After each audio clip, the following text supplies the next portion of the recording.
you ever had your palms read or Absolutely tarot not. cards Nope. or Nope. Don't ever believe been in that. interested in? No. Nope. No. Nope. Don't believe in that stuff. All right. Well, we're Nope. okay. We don't do that, but we did watch a movie called Tarot that just came out. Yes, with some real stupid kids that do stupid stuff when they grab stuff and just start reading and playing with it and not know what they're doing. You know, when a room says, when you're like renting an Airbnb and it says do not enter and you have access to the whole entire place and it's like a mansion, but this one room says do not enter. Guess what you're gonna do? You shouldn't enter. But they did. It's like when I see something button that says don't push, Mm-hmm. and I want to push it so bad, it just irritates me. I want to push it. You know, we say spoiler free, and I don't think that this is a big spoiler, but they entered it because why? They're out in this mansion. Oh, we ran out of alcohol. Maybe there's alcohol in this room that says do not enter. Even though it says don't enter, let's do it anyways, because hey, only good things can happen, right? Then they start going through the people's stuff and they find the tarot cards. Mm-hmm. Ipso facto, that's how this movie starts up. All right, so tarot, PG-13, that tells you something right there for a horror movie, PG-13. Yeah. It's 1 hour and 32 minutes long. Pretty short. And it stars Avantika as Paige. Mm-hmm. You remember her from the new Mean Girls. Okay. And some other stuff, but mainly that. Okay. Jacob Batalon as Paxton. He is in Reginald the Vampire and he plays Reginald. He's also in Spider-Man, so you'll recognize him right off the bat. Okay. So I was like, okay, there's known faces. Let's do this. A couple. Harriet Slater as Haley. Humberly Gonzalez as Madeline. Aidan Bradley as Grant. Mm-hmm. Larson Thompson as Elise. And Wolfgang Novogratz as Lucas. They have some very different names. And I wonder if they're all American. Their names are very different in they're here. Like a couple of Americans, British, and I think South African. I think one person's South African. Okay. And I believe, if I remember right, I looked this up and it was filmed in South Africa. I wonder why. I could be mixing this one. I think they're getting lots of tax breaks in South Africa. That may be it. Lots of movies are being filmed there. Yeah, because we got it here in Arizona, so they're cracking the studio open here. So that's fantastic news. Yeah. So here's the summary. When a group of friends recklessly violates the sacred rule of tarot reading, never use someone else's deck, they unknowingly unleash an unspeakable evil trapped within the cursed cards.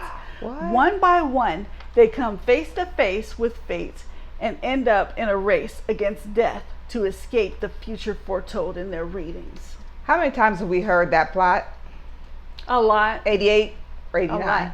And this one followed like the regular rules of horror movies. So if you've seen Scream, you should know what those are. Or if you've just watched a lot of horror movies. Mm-hmm. Or Wish Upon, if you ever seen Wish Upon, same thing. They open up a little box and start making wishes that end up horribly wrong, kind of like Monkey's Paw. You know what the rules are to the horror movies. And this is extremely basic, so this is why this review is going to be very short. There was nothing about this. It was 100% predictable.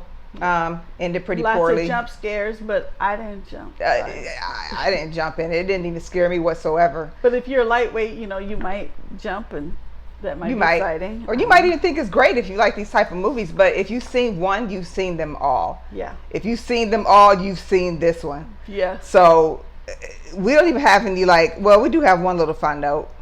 Yeah, the title card appears nearly 17 minutes into the runtime. They've been doing that lately, where the title card will appear way into the movie or not even at all to the end. Like when I saw One Life, what? I was like, what are we watching? Because I saw it as a sneak peek kind of movie.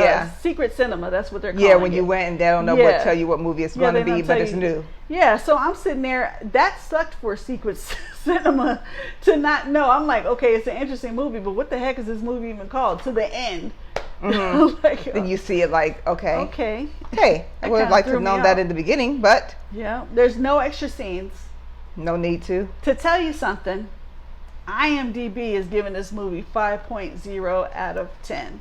I'm agreeing. And Rotten Tomatoes, the critics are giving it F. 21%. That's an F, right? That's like an F minus. 21% is what the critics are giving it.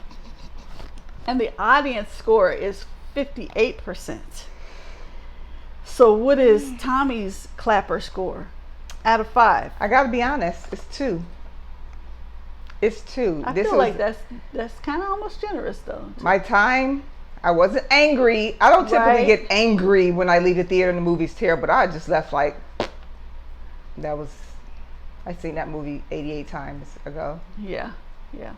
So I'm going with 2. You know what? I agree with you. I'm also going with 2 because, as you mentioned, I wasn't angry. It was entertaining. There was a little humor. There was nothing that surprised me. Mm-hmm. But I didn't walk out like, God dang it! You better give me my money back. My life. Can I rewind the time?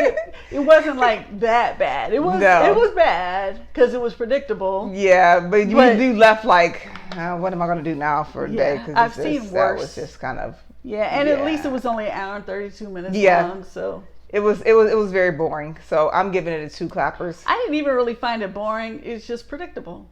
Yeah. It was like something I might just, if I'm bored on it, at home, I might pull it up on Netflix or something. You might pull up any of those type of movies, and it'll be pretty much the same as Terror. It could have just been on Netflix or Prime or something. Yeah.